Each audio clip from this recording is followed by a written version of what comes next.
ini seperti biasa kita akan mengulas ataupun membedah program kekhususan yang ada di Fakultas Hukum.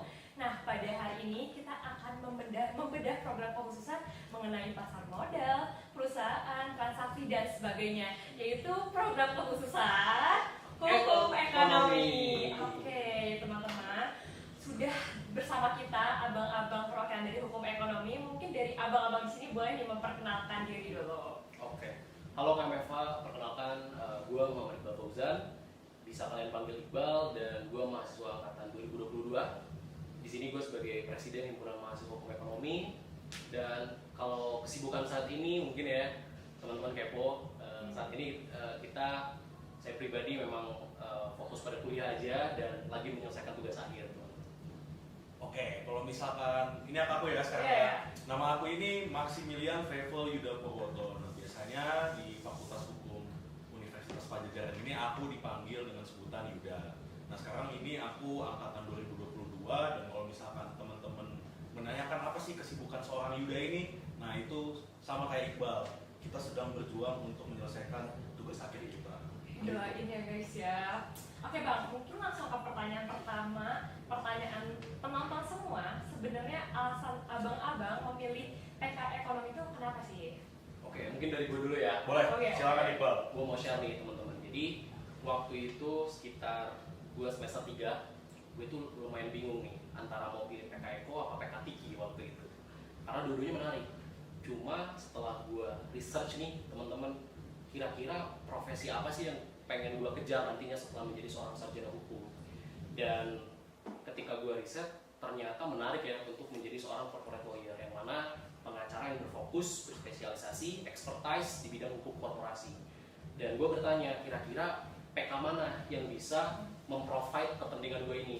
Dan setelah gue cari tahu, wah ternyata ada PK Hukum Ekonomi di level 4 yang ternyata mendalami aspek-aspek hukum korporasi yang bisa mendukung gue untuk mencapai cita-cita gue. Kurang lebih kayak gitu. Oke. Tapi Beda banget sama aku ya. Oke, boleh gimana yuk? Kalau aku sih begini, jadi tuh dulu sebelum memutuskan untuk memilih Fakultas Hukum Universitas Padjadjaran sebagai pilihan untuk melanjutkan dinamika hidup ya teman-teman. Nah itu aku sempatlah konsultasi kepada saudara-saudaraku yang sudah berkecimpung lah di dunia hukum. Nah aku bingung, oke, ini kan fakultasnya fakultas hukum, tapi nanti di semester 5 itu ada penjurusannya ekonomi lah, fikih lah, literat dan sebagainya. Kenapa sih harus itu? Pemaknanya apa? Apakah emang itu suatu kekhususan ketika kita ingin menentukan profesi kita, atau justru ya apakah ada makna lain di situ? Nah, cuman mayoritas saudara-saudara saya di sini menjawab, gini yuk, sebenarnya kan nggak ada namanya SH Ekonomi, SH Perdata, SH Pidana, dan SH Literat dan sebagainya. Jadi sebenarnya adalah sebagai mahasiswa hukum, kamu ini diwajibkan untuk mempelajari semuanya Yuda. Akan tetapi apa fungsinya penjurusan ini? Nah, kalau kata saudara-saudara gue, itu fungsinya adalah ketika kamu ini sudah menentukan topik penulisan tugas akhir kamu, pilihlah penjurusan terkait. Mengapa? Karena itu akan membantu penulisan judul yang kamu ingin teliti begitu. Kalau itu sih motivasi aku ya teman-teman. Gitu, moderator. Berarti penting banget nih Bang buat riset sebelum memilih PK itu ya. Jadi jangan asal ikut-ikutan teman atau kayak lihat, wah ini banyak nih yang masuk sini jadi kita masuk ke sini. Bukan gitu ya Bang ya, memang penting riset. Jangan FOMO-FOMOan lah. Jangan Nah, FOMO-FOMOan betul. sih. Jangan FOMO. Bahaya. Ya, kalau bisa teman-teman di sini memaknai lah kenapa, maksudnya memantapkan pilihannya ini ada reasonnya gitu loh, ada maknanya. Betul. Harus ada alasan gitu ya Bang. Alasannya. Oke, mungkin lanjut nih Bang ke alasan lagi. Pertanyaan kedua, apa sih mitos atau kesalahan besar tentang PK Hukum Ekonomi yang sering banget abang dengar? Oke, mungkin dari gue dulu ya. Sikat Iqbal. Kalau dari gue, pengalaman di level 4 gue udah kurang lebih udah mau 3 tahun, 3 tahun lebih mah, udah mau 3 tahun lebih. Rata-rata mahasiswa baru itu punya perspektif bahwa di PK Ekonomi susah judul. Oke. Lama lulus, Susah gitu. judul ya. Susah judul, rebutan segala macam. Pada dasarnya itu semua tidak semuanya benar. Karena pada dasarnya kalau kita udah ngomongin tugas akhir, itu balik lagi ke kita masing-masing. Apakah kita mau rajin atau males nih riset judul yang bisa kita gunakan dalam tugas akhir. Cuma memang ada sedikit keunikan di PK Ekonomi ini dibandingkan PK-PK lain gitu ya. Dalam arti gini, kita kan ketahui bahwa di FAU 4 ini ada 4 bentuk tugas akhir. Ada skripsi, studi kasus, legal memorandum, dan jurnal. Di ekonomi sendiri, Prof. Tarsisius selaku kepala departemen menyampaikan bahwa beliau sebagai kepala departemen kurang setuju kalau misalkan kami di S1 ini tugas akhirnya dalam bentuk skripsi. Kenapa? Karena tugas kami di S1 adalah untuk menerapkan hukum. Sedangkan untuk menerapkan hukum kita harus pandai mencari kasus-kasus yang kemudian kita analisis ke dalam suatu bentuk tugas akhir dan mengasah kemampuan kita sebetulnya teman-teman untuk menganalisis suatu kasus. Kalau kasusnya lagi berjalan berarti bentuknya legal memorandum, dan kasusnya setelah selesai ya berarti bentuknya studi kasus. Kurang lebih seperti itu. Nah itu, dan artinya mitos susah judul ya balik lagi enggak, karena banyak juga alumni yang lulusnya cepat. Mungkin salah satunya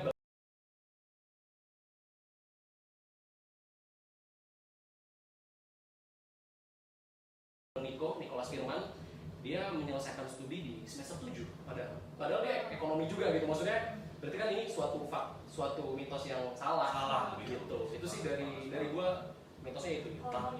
Tapi sebenarnya sepakat sih terkait statementnya Iqbal di sini, karena jujur waktu itu aku udah kepikiran nih judulku apa, udah nyetok judul juga dan sebagainya. Tapi aku banyak konsultasi sama Iqbal. Aduh Iqbal, emang situasinya seperti ini ya? Kok rumor-rumornya ini emang bener ya? Kalau misalkan mau ngajuin judul, skripsi udah pasti ketolak, legal memorandum itu udah pasti ketolak dan sebagainya gitu loh, rentan sekali, dan harus beberapa unwritten rules-nya harus ada dipenuhi gitu loh. Bingung kan? Nah, cuman Iqbal di sini ngasih saran lah seperti apa yang tadi sudah dijabarkan sama Iqbal. Ya dari situlah beranilah untuk mengajukan judul aku sendiri gitu loh ya, dan kebetulan puji Tuhan nih keterima teman-teman. Nah itu sih. Oke, mungkin satu mitos lagi nih Bang yang aku sempat dengar juga. Sebenarnya ketika kita memilih PK ekonomi, apakah kita perlu jago matematika atau statistika gitu ya? Oke, matematika, statistika. Gini, pada dasarnya ya, kita ini orang hukum. Betul. Ketika kita berbicara hukum ekonomi, bukan berarti kita jadi ekonom. Tapi kita adalah orang yang ngerti hukum. Tapi memang objeknya adalah kegiatan perekonomian. Apapun itu di Indonesia. Mungkin kita merefer ke pasal 33 ayat 4 Undang-Undang Dasar, bahwa perekonomian nasional Indonesia dilaksanakan menurut prinsip demokrasi ekonomi. Nah itu implementasinya gimana? Nah kita orang hukum mendampingi klien, mendampingi para pebisnis itu bukan sebagai akuntan, tapi bagaimana kita bersikap sebagai orang yang ngerti hukum di bidang korporasi untuk perusahaan-perusahaan ini comply kepada peraturan perundang-undangan yang berlaku. Jadi pada dasarnya apakah harus jago ngitung? Nggak juga, karena ya yang jago ngitung biarin akuntan, biarin orang-orang memang bidangnya untuk ngitung-ngitungan. Kita kan kerjanya bukan ngitung-ngitungan nanti. Ya mungkin nanti di kelas juga, misalkan hukum kepelatan nih, kita ada pembahasan terkait dengan bagaimana cara menghitung upah kurator gitu, berdasarkan Kemenkumham. Ya memang ada hitung-hitungannya, tapi kan di kelas juga pakai kalkulator gitu ya. Bukan nanti kita ada rumus-rumusnya, dan itu hitung-hitungannya maksudnya basic aja ya, plus minus gitu-gitu. Dan in practice ketika kita menjadi seorang lawyer gitu atau menjadi seorang in-house counsel, ya ketika kita memang membutuhkan tenaga untuk menghitung ya apapun itu di perusahaan nanti, ya kita pasti akan meng-hire anggota publik lah atau orang-orang memang di bidangnya. Itu pendapat gue sih. Sepakat. Sebenarnya kalau terkait statement Iqbal ya, itu sepakat banget. Apalagi kan tadi pertanyaannya, kita perlu nggak sih harus jago matematika? Nggak harus sebenarnya. Yang penting adalah ya kita ketahui basicnya. Karena tapi kalau teman-teman di sini mempertanyakan sebenarnya tapi di matkul hukum eko ini ada yang apa namanya keterkaitannya dengan matematika dan sebagainya, enggak sih? Tentu ada teman-teman. Nah contoh nih, aku kasih contoh ya teman-teman. Jadi itu ada mata kuliah misalkan di capital market ya teman-teman, pasar modal.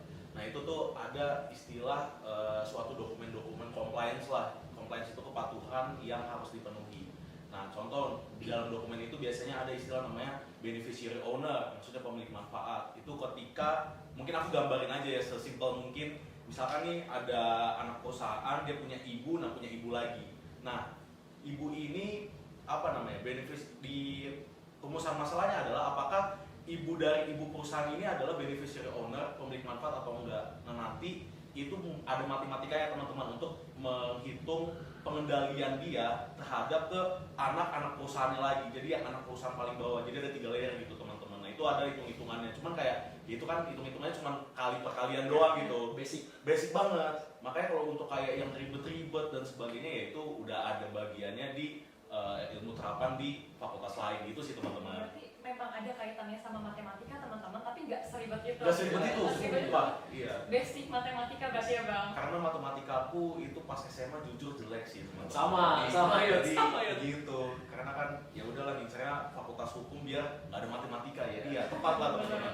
Gitu. Oke, tadi abang sempat nyinggung tentang pasar modal. Nah, ini berkaitan banget nih bang sama pertanyaan tadi ya. Oke. Sebenarnya kalau kita lihat dari mata kuliah di PK Ekonomi ini kan ada yang bahas tentang hukum perusahaan, kemudian pasar modal dan hukum kepailitan, bahkan tentang hukum ketenaga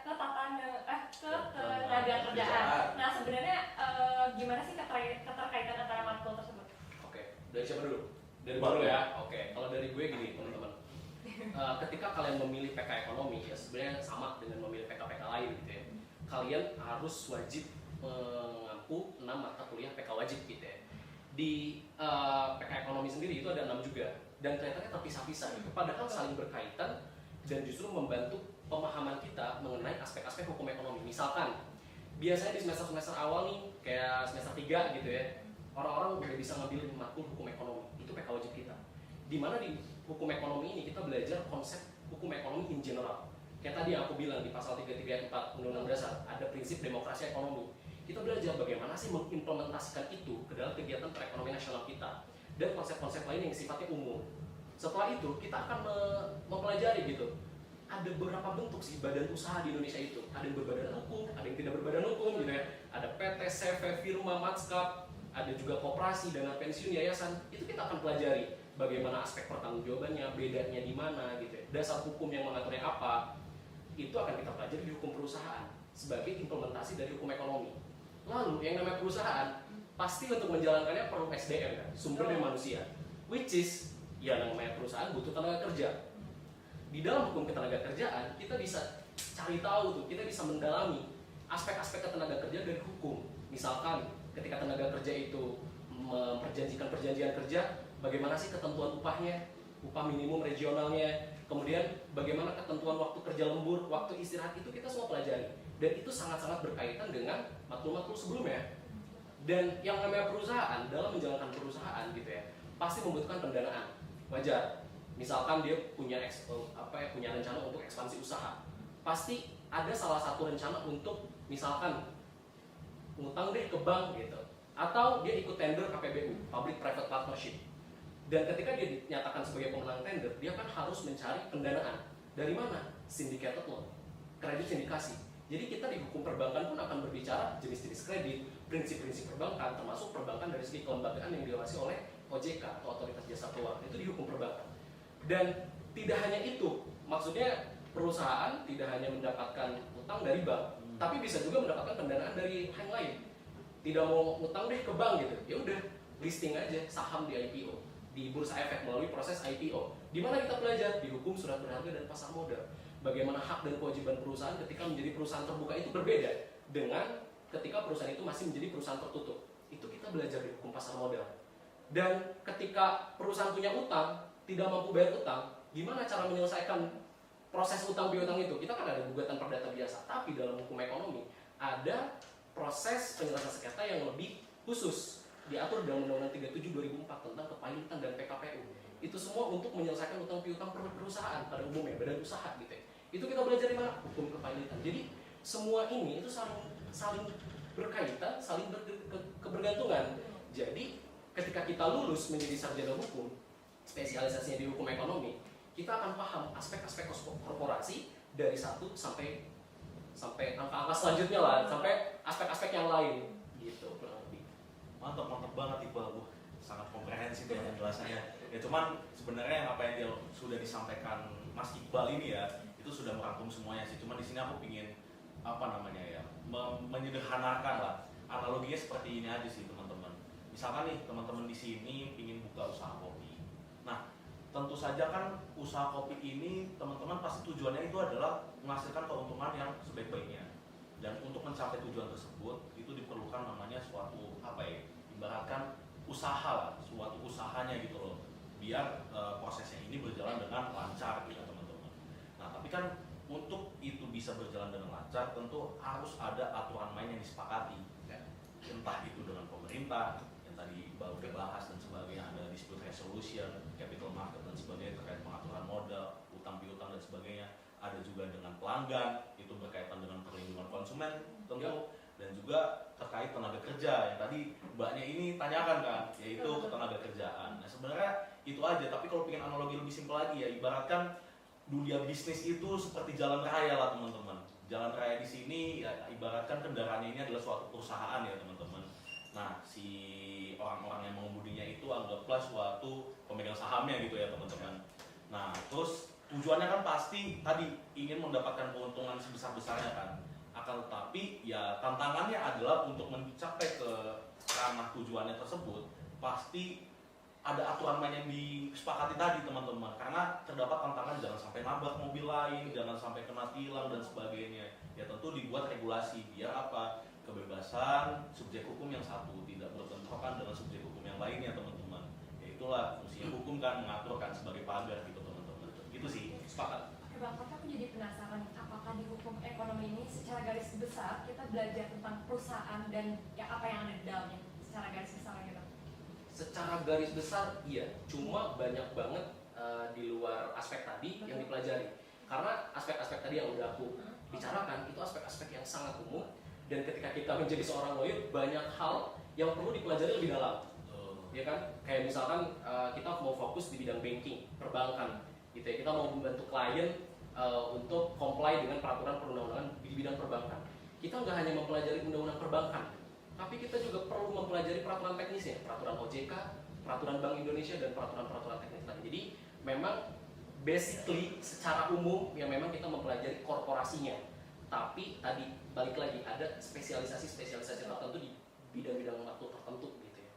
Betul sih. Ada tambahan? Sebenarnya mau nambahin aja sih. Boleh. Nanti kan ini buat para mahasiswa baru ya teman-teman. Nanti kalian kan akan ada mata kuliah di awal tuh PIH sama PHI kan. Pasti akan dibahas tuh apa itu perbuatan hukum, apa itu peristiwa hukum, apa itu akibat hukum. Nah mungkin teman-teman baru bisa memaknai kalimat yang tadi baru terapkan setelah mengetahui 3 nomenklatur itu teman-teman. Jadi kan ya kalau misalkan tadi pertanyaan apakah kita mempelajari korporasi secara keseluruhan, betul. Cuman apa skop kita, ruang lingkup kita tuh apa sih? Yaitu based on perbuatan hukum tadi itu, gitu teman-teman.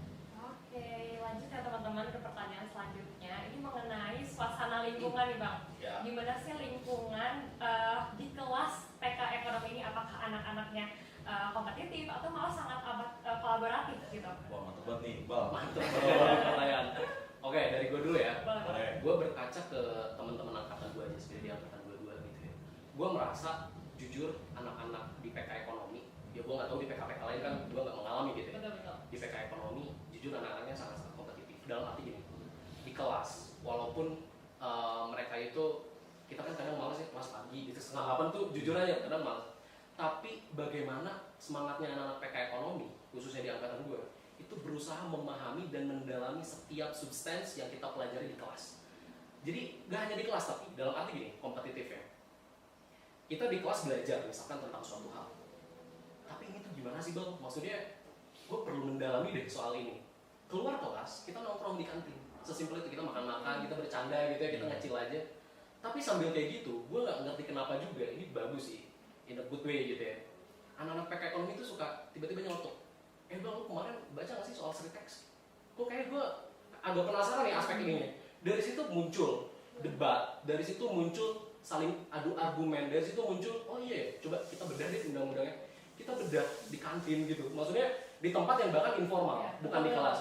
Jadi sangat-sangat kompetitif. Di luar itu juga anak-anak PK Ekonomi juga sering banget lomba ya. Betul. Kontrak drafting, legal opinion, legal memorandum, dan lomba-lomba lain. Itu sangat-sangat menunjukkan bahwa anak PK Ekonomi sangat kompetitif. Tapi yang gue juga sangat bersyukur gitu ya ada di PK Ekonomi, untuk mencapai tingkat kompetitif itu mereka tuh suka berkolaborasi. Ya tadi gitu ya, kita ke kantin, kita ngobrol untuk adu pikiran, untuk saling memahami suatu hal gitu.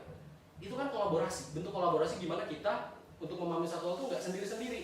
Gue pengen merasa paling pintar di antara yang lain, enggak gitu. Maksudnya yuk kita discuss, kita nongkrong, kita ketemu, kita bahas satu isu. Nah itu yang gue ngerasa atmosfer itu ada di PK Ekonomi di angkatan 22 gitu. Betul banget sih. Cuman aku izin nambahin lagi ya. Boleh bang. Ya mungkin kalau misalkan yang aku bisa highlight ya, lingkungannya itu kolaboratif atau kompetitif sih. Justru yang aku rasakan sampai saat ini adalah kolaboratif teman-teman. Kenapa sih? Karena sesimpel ini sih teman-teman. Aku nggak merasakan adanya senioritas sih. Ya, karena kan kalau misalkan kita